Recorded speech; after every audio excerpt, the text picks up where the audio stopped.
ข้าพเจ้าคำประสิทธิ์เทพวงศาสมาชิกสภาแห่งชาติจากเขตที่ 16 แขวงเสกอง ขออนุญาตประกอบความเห็นเกี่ยวกับกฎหมายว่าด้วยสังคมสงเคราะห์อยู่ในนี้ข้าพเจ้าขอเพิ่มเติมน้อยหนึ่งในมาตราที่5ในข้อ3ที่ว่ารับประกันความเคารพศักดิ์ศรีความเป็นมนุษย์เพิ่มเขาน้อยหนึ่งเนาะอันอื่นก็ถือว่าสมบูรณ์แล้วและก็เพิ่มเป็นข้อ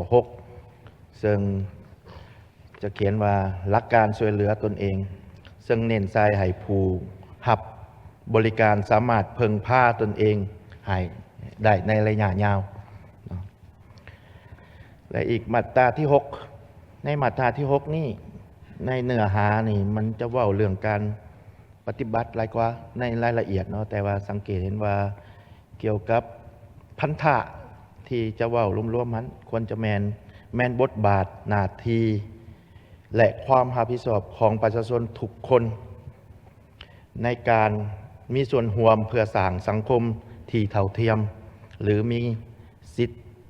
มีความเสมอภาคที่มีน้ำใจความเมตตาและบ่ทิมปะละผู้ที่ตกอยู่ในภาวะที่มีความเสี่ยงตัวนี้ข้าพเจ้ามีความเห็นว่าให้มีเนื้อในโดยรวมเนาะอันอื่นอาจจะอันนี้เป็นไปได้บ่เนาะอันอื่นอาจจะเป็นรายละเอียดการปฏิบัติหลายโพดข้าพเจ้าขอเน้นใส่ภาคที่3เนาะภาคที่3หมวด2ในภาคที่3หมวด2นี่จะว่าเรื่องการคุ้มครองการช่วยเหลือเนาะอยู่ในนี่มันมีความเสี่ยงต่อการส่อราษฎร์บัลหลวงในการจัดสรรงานงบประมาณเนาะเช่นการจัดสรรงบประมาณมูลค่าหลายๆให้แก่โครงการสวัสดิการสังคมสงเคราะห์เช่นการช่วยเหลือด้านการเงินหรือเงินบำนาญหรือบางโครงการที่พัฒนาสังคมถ้าพวกเขาบ่มีระบบการกวดกาที่เข้มงวดการส่อราษฎร์บัลหลวงอาจจะเกิดขึ้นได้เช่นการเบิกจ่ายเงินที่บ่มีผู้ได้รับผลประโยชน์ตัวจริงเนาะคือเขาเอ่ยว่าตัวเลขผีนั่นแหละเนาะหรือให้สินบนต่อผู้ที่ได้รับผลประโยชน์ฉะนั้นกฎหมายฉบับนี้ต้องมีกลไกการควบคุมภายในและระบบติดตามประเมินผลที่โปร่งใสต่อมาในมาตราที่26หันการหับการช่วยเหลือหันการหับการช่วยเหลือนี่การบาง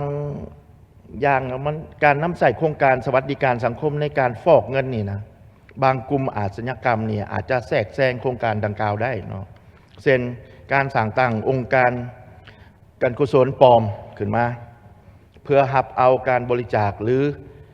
ถอนเงินประมาณจากรัฐบาลแล้วเอาไปฟอกให้เขาจะเอาเป็นรายหับที่ถูกต้องตามกฎหมายได้เนาะฉะนั้นกฎหมายฉบับนี้ต้องกำหนดให้มีการตรวจสอบแหล่งที่มาของเงินการใช้จ่ายและให้หน่วยงานกำกับเนาะเช่นสำนักงานป้องกันปราบปรามการฟอกเงินเขาอยู่ลาวเขามีตัว AML เนาะ Anti Money Laundering เนาะเพิ่มเติมการตรวจสอบองค์การหรือมูลนิธิเกี่ยวข้อง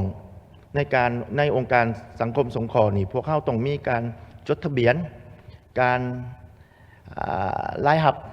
รายเงินประจำปีหันเนาะในบางประเทศมีกฎหมายให้องค์การบสแสวงหาผลกำไรนี่นะต้องเปิดเผยบัญชีรายหับรายจ่ายของตนนั้น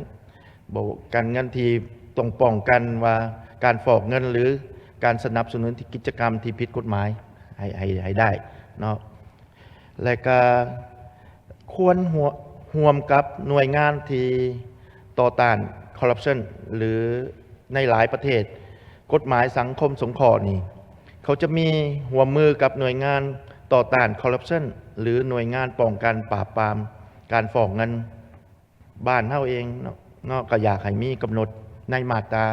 ใดมาตราหนึ่งอยู่ในกฎหมายตัวนี้คือกัน ข้าพเจ้ามีคำเห็นในสำนักในกฎหมายฉบับนี้ขอขอบใจ